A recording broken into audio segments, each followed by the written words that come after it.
Welcome to the Asian Dating Podcast. Today I have Shana Tibi with us. She is a professional matchmaker of curated connections. She works with singles, divorced, and widowed people, both in the US and Israel, to create long, loving relationships. She's been doing this since 2018. So Shana, welcome to the show. You have a lot of experience. And today, I guess we're just going to talk about how do people become their own matchmakers? So welcome to the show. Thanks, May. I love listening and I'm so happy to be here. Yeah, I love matchmaking, obviously. I love setting up singles. I help single women just like you who are listening go from frustrated with dating to having a positive, unfair advantage dating strategy. So no matter how inexperienced or experienced someone is, I feel like they can just really benefit from listening to the podcast and getting dating tips from all of my amazing guests. And today is no different. And we're going to talk about, let's say you can't hire a matchmaker or you don't have the funds to hire a matchmaker. So what are some things that people can do out there, Shana, that they can just find the man or woman of their dreams on their own?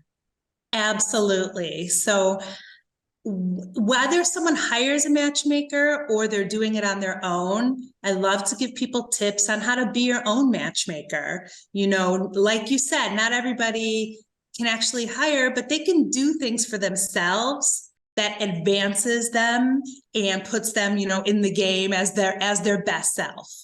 So you want me to jump in and give a few tips? Yes, jump right on in and tell us how we should be behaving in this singles world. Okay. So it's a little bit, I would say part,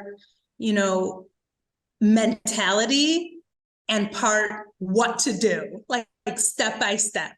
So I'll start a little bit first with the mentality. I'm sure, as you know, you have certain clients that come to you with their lists, with their laundry lists, whether it's physical characteristics or, successes or education, whatever it is, they come with their lists. You know who I'm talking about.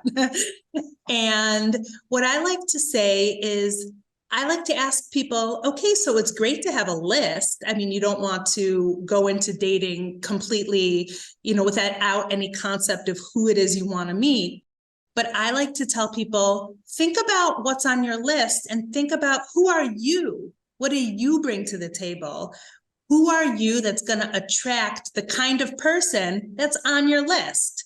Just start there. And if there's a discrepancy, then maybe consider some things you might need to do for yourself to be that person that your ideal mate would want to be with.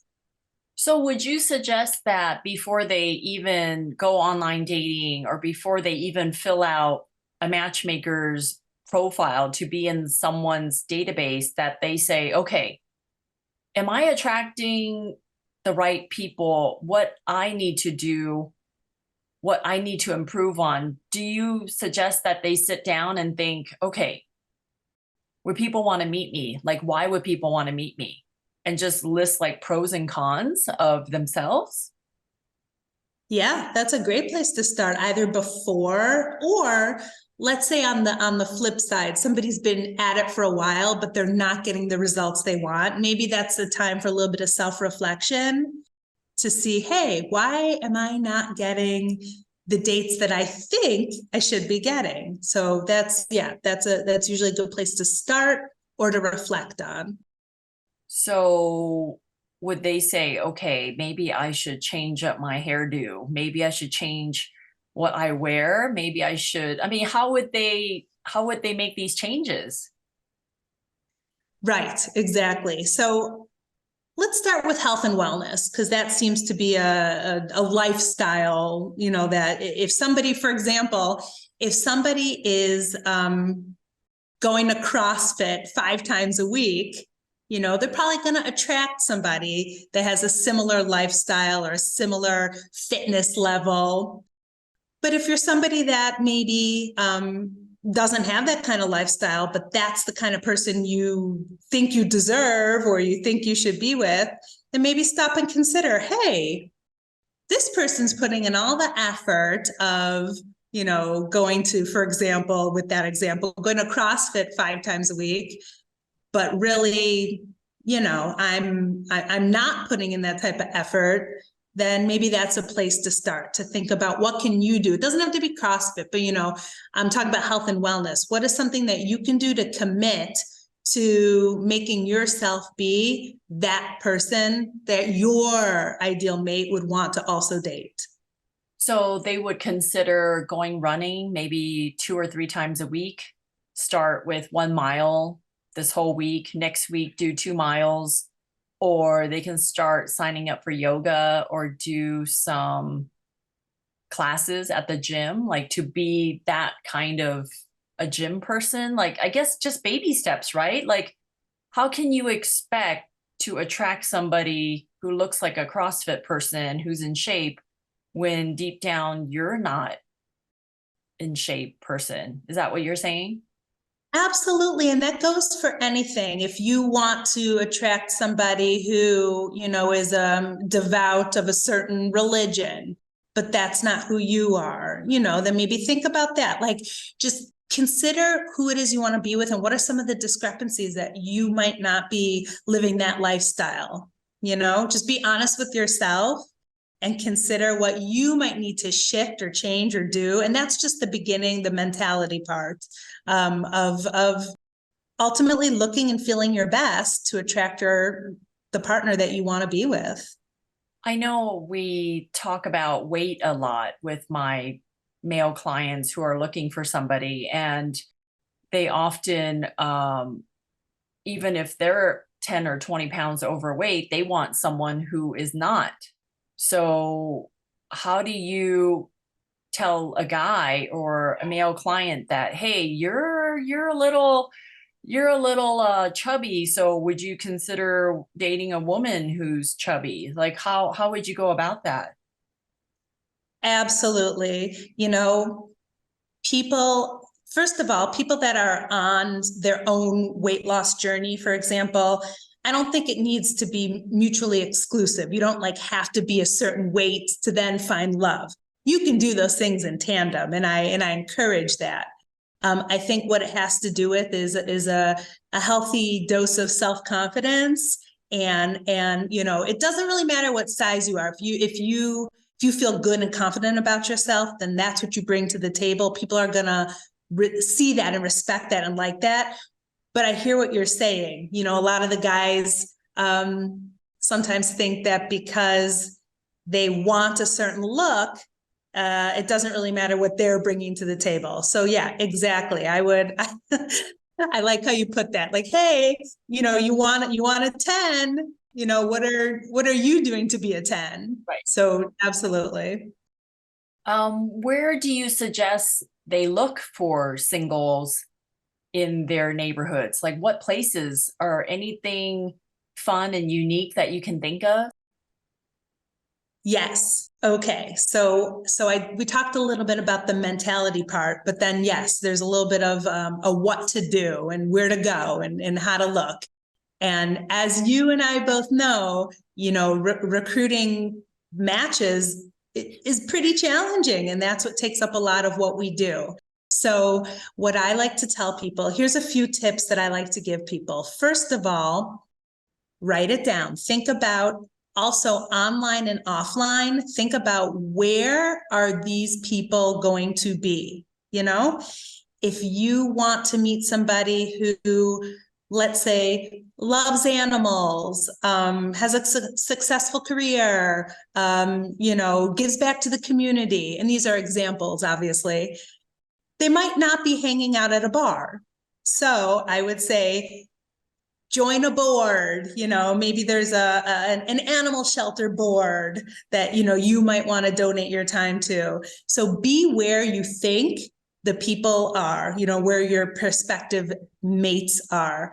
That also goes for online. One of the top tips I give people, without using dating sites, I would say even go to, for example, Facebook, find some groups that are based on your location and like one of your top interests.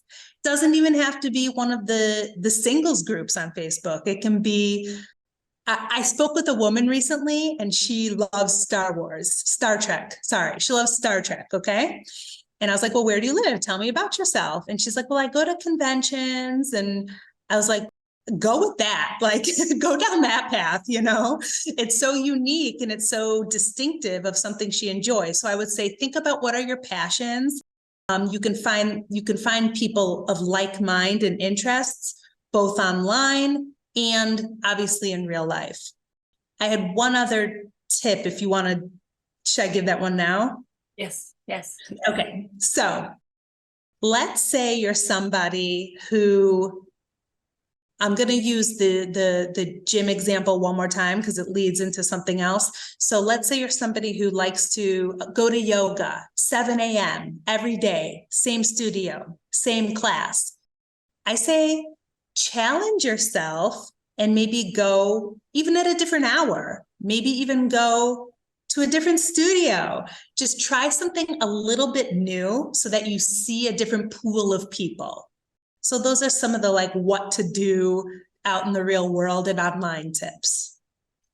I feel like that is actually a great way of kind of staying in your focus area. Like if you like yoga, okay, we don't need you to stop doing yoga, but go to different classes, sign up for different things that is yoga affiliated, and just branch out, right? Like you're mainly telling people to just branch out and just give it a go, give it a shot, take the challenge of signing up for different yoga studios or different events or different times, even at the same gym that you go to, right? Just mix it up a bit, I guess, is kind of what you're suggesting. But that's no different than someone who is into running. Maybe you're a runner, you're a fast runner and you run by yourself a lot, but why not take also some days to do more of a social run and meet other people in running groups that maybe are, 20 minutes away from your house, not the same areas that you normally go to, or sign up for hiking groups and co-ed groups. Like there's so many things that you can, I guess, kill two birds with one stone, right? Like you're still doing your running, but you're now meeting people and you're just branching out. There's just so many opportunities for people to do that. So I like that tip, Shana. That was really, really good. So let's see, how else can people be their own matchmakers? Would you suggest that people have their friends try to be their matchmakers, or what do you think about that? Definitely get the word out there that you're single and looking, definitely let people know.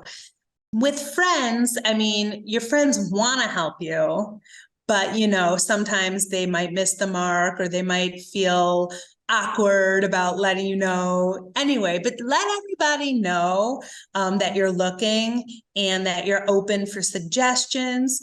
I would just say, yeah, be a little bit open. Also, try not to be too rigid. For example, if you're somebody that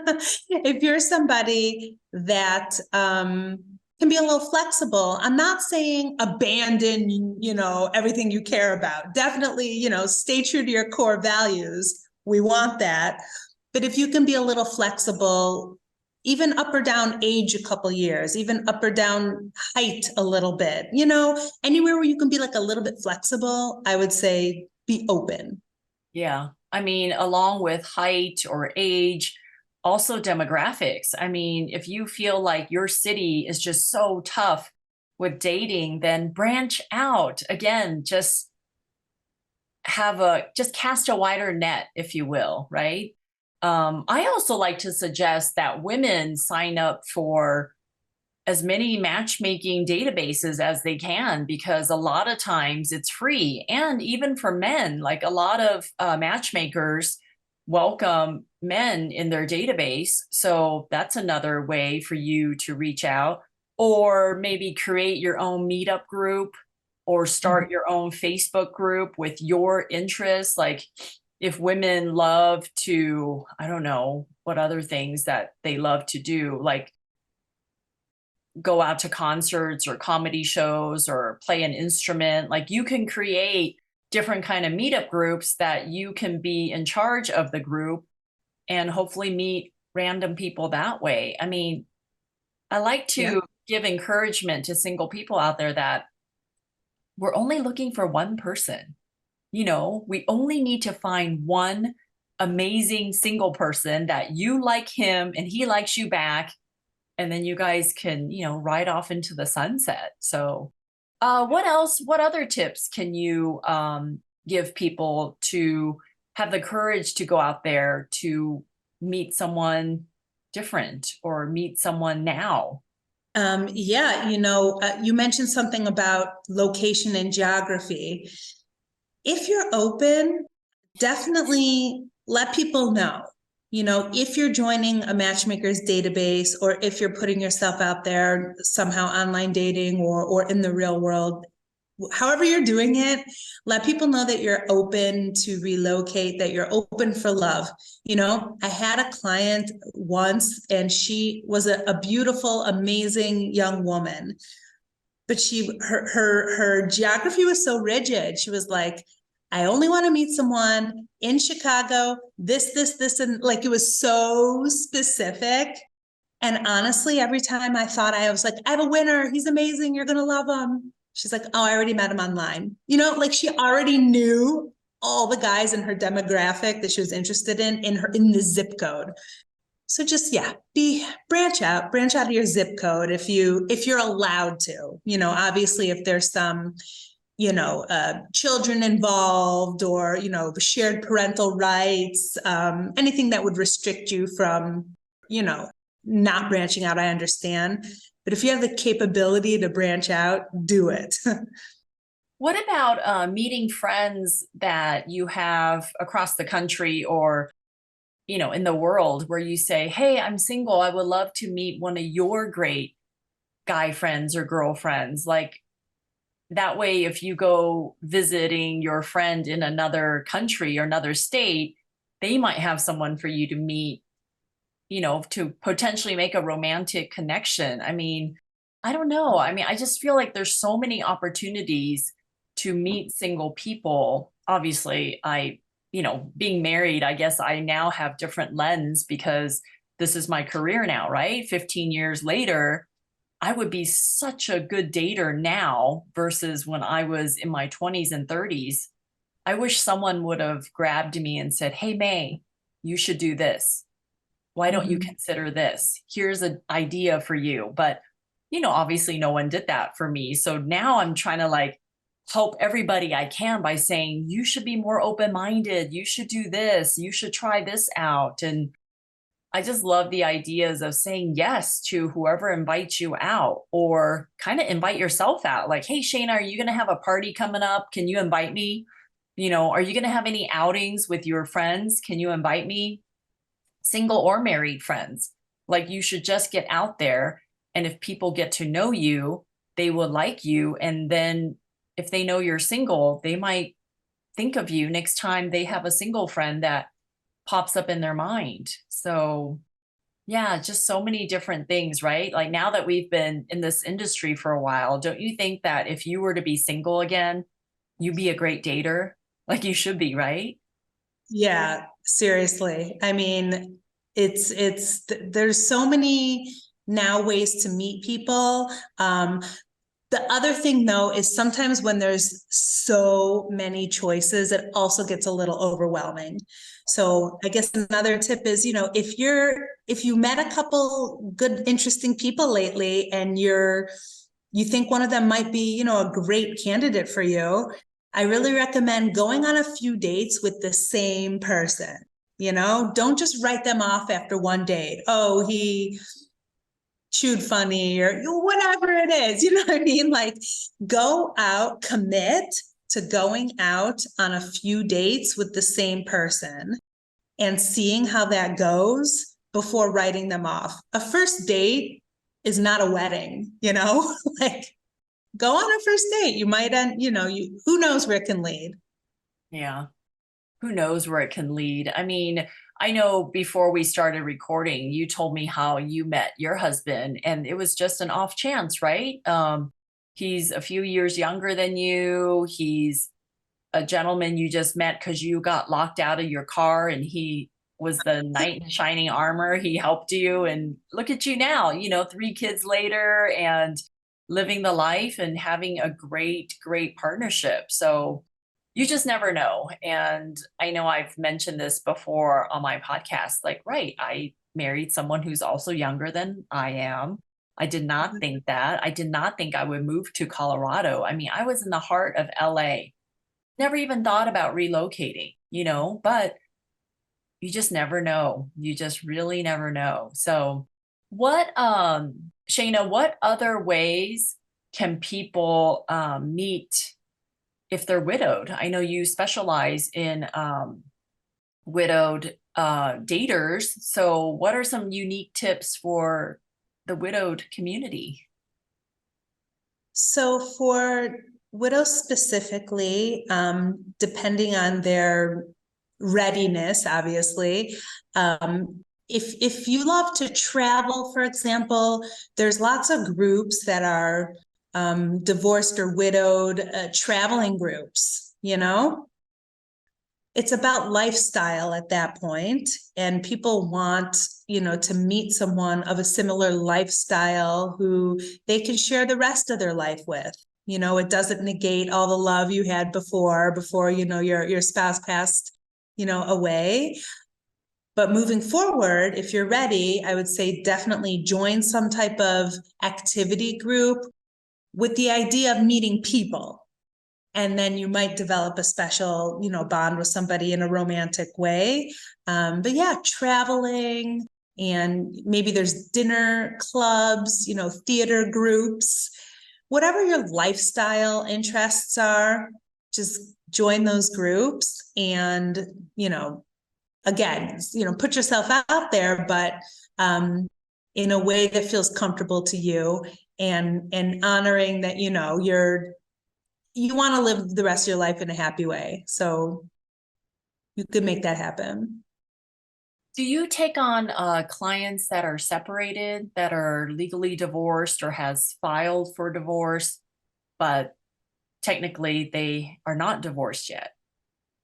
I tend not to. I tend to really work with legally divorced, and especially if I have a Jewish client like I am, if I have a client and they're divorced, they need to be divorced both by the regular court and the Jewish way of being divorced. So yeah, there's more traditional, things involved there. But no, single, never married, cleanly divorced, or widowed. Okay. I know you work with the Jewish community, and I often get Jewish men who want to date Asian women. Do you ever get any Jewish men who are open to dating non-Jewish? That definitely happens. I mean, it's personal preference of who you are and who you want to date. I tend to, when a Jewish client comes to me, I tend to, maybe it's just because of who I am, I tend to match Jewish people with Jewish people because those are the people that come to me and those are their preferences. But, we have an amazing network of colleagues. So if I'm not the right matchmaker, I know exactly, who to reach out to. But yeah, it's really personal preference, and across the board, if I'm not the right matchmaker, I love referring. So I'm lucky we have this amazing network. So tell the audience a little bit about what your specialty is and who you like to serve. Okay, fantastic.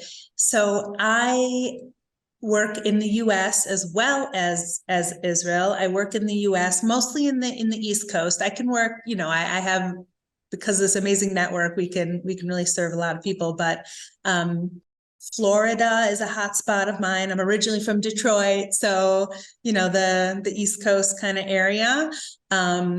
doesn't have to be Jewish, but because of who I am, it's like speaks to me culturally, and there's a lot of nuances that I would understand, similar to, and any other culture. If I don't feel like I know enough, I'm happy to learn. I'm super open-minded and I love learning. But if I feel like my learning curve won't be quick enough, I think it's worth it to, refer out. But yeah, I love working with professionals of all kinds, especially of the Jewish community in the East Coast, and or English speaking Jewish people in Israel. Although I am bilingual, I speak Hebrew and English also. But I don't know. I like I like working with English speakers. What age range are you serving? Tends to be I would say late 20s at the youngest, but 30s and up, 30s and up through 30s through 70s, Okay. typically. Okay. Yeah. Yeah, that's kind of my age range. I help men age 35 to 65 usually. Sometimes they are older, but the women, 21 to 65, I'm always on the lookout for amazing Jewish and Asian and all ethnicities women who want to date great guys. So, yeah. So, what Nice. is the one rewarding thing about what you do as a personal matchmaker? What is something that you're like, wow, I never thought I would feel this way about my career or about people that I help? What is one thing that you find super rewarding? Oh my God. First of all, I mentioned to you, I love the collaboration as much as I love making a great match. But you know that feeling you get when it's intuitive and you make this match and you're like, this is it. This match is going to work. I love that feeling of using my intuition, although there's so many checks and balances and like core values and, systems we use to make sure it's a good match. But when it's intuitive, and I'm like, this is it. This is a good match. I love that feeling when a match I suggest based on intuition, and then they both see what I saw, and then it works. That's what I love. I know that actually your story just kind of reminds me of this match, this gentleman I was helping. He was in his 50s. He has no, I'm sorry, 40s. He had 4 kids, and every woman who met him liked him at the beginning, and then they would just taper off and it would just fizzle out. And then I was thinking, gosh, he's such a good father. Someone needs to appreciate what a great dad he is. I think a woman who already has kids, maybe 2 or more kids, would really appreciate the sacrifices he's made for his children. So I set him up with another woman that had 4 kids, and they totally hit it off. And they, after dating for about a year or so, they got married. So it's like, okay, you just, as a matchmaker, need to know what your clients need versus what they want. And then you just kind of put it together. And then when they hit it off and it works out, man, what a great feeling that is, right? It And I always really, tell my friend that I used to host a lot of speed dating events, before COVID happened. And so many times people would hit it off and I wouldn't know about it, right? I don't know if they got married. They're not obligated to tell me if they found a spouse or found a girlfriend or boyfriend through my events. But oftentimes they would refer somebody to me and they would say, oh, yeah, my friend got married through you, through your speed dating events. And I heard that so much that I'm thinking, gosh, I'm just excited about the matches I've made and the success stories that I have now of the people that I know about. Imagine the people that I've set up before that I lost track of or I never knew what happened to them, right? Like there's so many more successful matches out there than I think. And to think that, I just really, really am flabbergasted and so excited that my little job, my little career has affected so many people. Like that to me is pretty exciting. So, yeah, I mean, our jobs are just so rewarding. And, for anyone out there that wants to become a matchmaker, man, I would love to train them. I mean, I'm currently training a couple of Asian matchmakers now, but I'd be happy to even train Jewish matchmakers or anyone that would want to dive into this with a niche. I mean, it's such a lucrative business and so rewarding in so many ways. I mean, does your husband just love what you do? Like, what does your husband think of what you do? Yes, he loves it that I am involved with something that I'm super passionate about and that I love doing it. So yeah, that makes him really happy. Yeah, absolutely. You know, you were talking about your speed dating. I don't do speed dating events, but one time I made a match like accidentally and they're 100% together. You know, during COVID, you know, a lot of the ways that I was recruiting was a lot online. You know, everybody was living online. I made like best friends online, you know, and I was in a Jewish singles dating group, just you know, perusing for someone else, and I ended up making a connection with this one woman. She was a Jewish Israeli woman who was living in Germany, and I had already befriended this one, you know, Jewish guy who lived in Kansas City, Missouri. Okay. And something about like intuitively, I saw she had like posted herself. Anyway, whatever happened, I made a little comment like, hey, wink, wink, like you should say hi to her. Something like totally innocent. And he's like, okay. 2 weeks later, I get a message. Oh my God, we've been talking every day. This was such a good suggestion. And then I get another message. We're meeting in Portugal. Like, okay, this is heating up.